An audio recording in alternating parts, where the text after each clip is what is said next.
שלומי מטבריה, בן 23. אני עובד בחברה חודש. הגעתי לפה מניו יורק אחרי עבודה זוועתית. הגעתי לפה עם הרבה חששות. הגעתי למקום הנכון, זה הצעד הכי טוב שעשיתי כבר הרבה זמן. יש פה אחלה אנשים, אחלה הנהלה, דואגים לך ממש כמו משפחה אחת גדולה.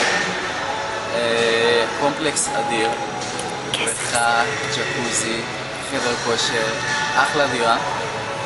הקניון אין מה לדבר, טקסנים מפוצצים, אוהבים לשפוך כסף. יש לנו אחלה מוצרים ייחודיים, לא מוצר שנשחק כבר כמו שישראלים כבר עושים הרבה שנים. חבר'ה, תגיעו, אחלה כסף, אחלה אנשים, משפחה אחת גדולה שזה הכי חשוב כמו שאתם יודעים, אנשים זה א' א' של הכל, רק תגיעו, תגיעים לכם.